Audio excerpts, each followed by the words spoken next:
नमस्कार आदाब, मैं हूं आपके साथ अफरोज आलम।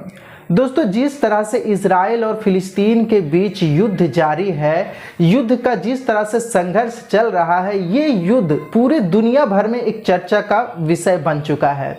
दोस्तों, आपको बता दें कि हिजबुल्लाह को कुचलने का एक नया प्लान बन रहा है। इजराइल एक नया प्लान बना रही है हिजबुल्लाह को ख़त्म करने का।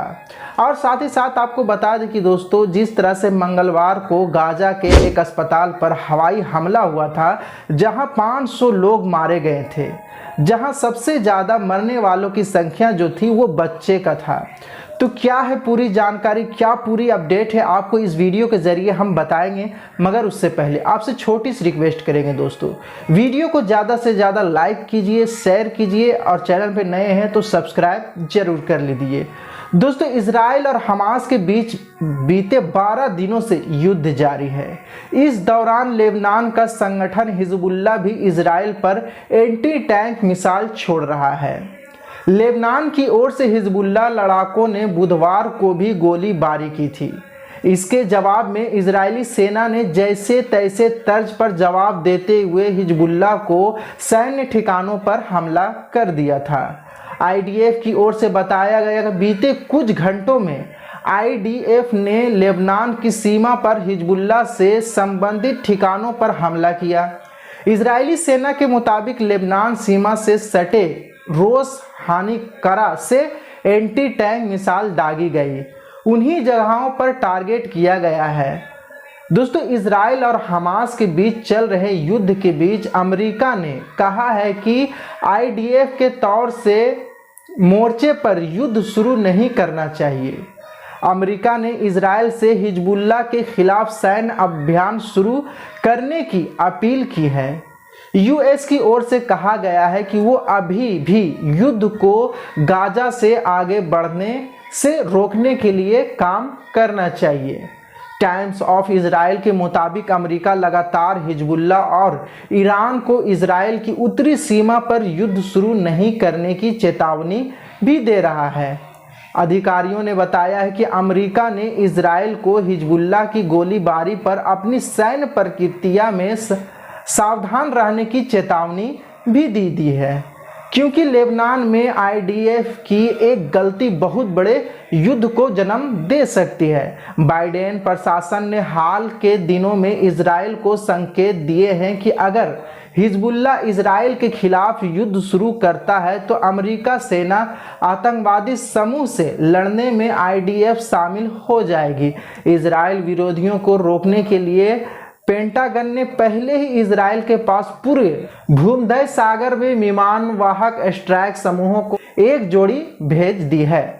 इजराइल पर 7 अक्टूबर को हुए हमास हमले के बाद हिजबुल्लाह ने इजरायली सैन्य ठिकानों और इजरायली शहरों पर दर्जनों गाइडेड मिसाइलें, रॉकेट और मोटर्स दागे हैं। इसके अलावा कई लड़ाकों को इजराइल में घुसपैठ करने के लिए भी भेजा है।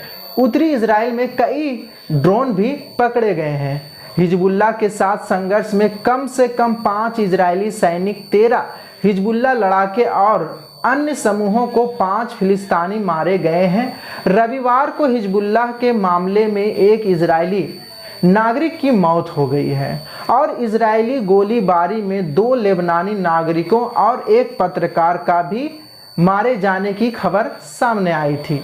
अमेरिकी राष्ट्रपति जो बाइडेन ने कहा है कि मिस्र के राष्ट्रपति बदले फतह अल सीमा गाज में 20 ट्रकों की सहायता भेजने के लिए सहमत हो गए हैं।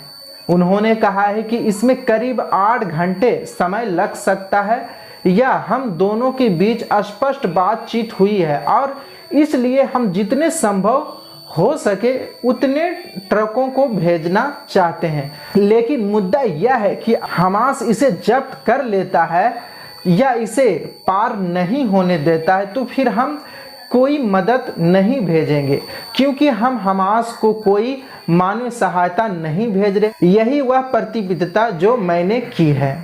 दोस्तों, और साथ ही साथ एक और खबर जो आपको बता दें कि जहाँ पे गाजा में अस्पताल पर हवाई अटैक हुआ था, वहाँ से एक बड़ी खबर निकल के आ रही है कि आपको बता दें कि गाजा के अस्पताल पर इजराइल का एयर स्ट्राइक ने कमोबेश 500 लोगों की जान ले ली है। इस मामले बड़ी संख्या में बच्चे मारे गए हैं। हमला अमेरिका के राष्ट्रपति जो बाइडेन की इजराइल यात्रा से पहले हुआ है। फिलिस्तीन ने हमले के लिए इजराइल को जिम्मेदार ठहराया। फिलिस्तीन ने इजरायली रक्षा मंत्रालय के एक प्रवक्ता हनिया नफ्ताली का ट्वीट शेयर किया है, जिसमें उन्होंने स्पष्ट रूप से कहा है कि इजराइल ने अस्पताल पर अटैक किया है, जहां हमास के कई आतंकवादी भी मारे गए हैं। इनके अलावा इजराइल द्वारा शेयर किए गए वीडियो भी कथित रूप से डिलीट कर दिया गया है, जिसमें इजरायली थ्योरी के मुताबिक पीछे से आ रहा एक रॉकेट अस्पताल पर गिरता नजर आ रहा है। इस बीच अमेरिका ने 6 सर्विसेज के आधार पर इजराइल को अस्पताल हमले की जवाबदेही से मुक्त किया है।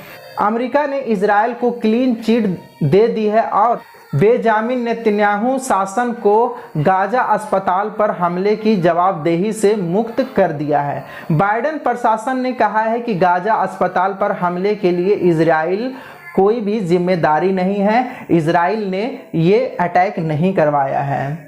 दोस्तों, कई सवाल इस पे आ रहा कि आखिर कौन करवाया, इजराइल नहीं करवाया तो आखिर कौन करवाया है ये हमला।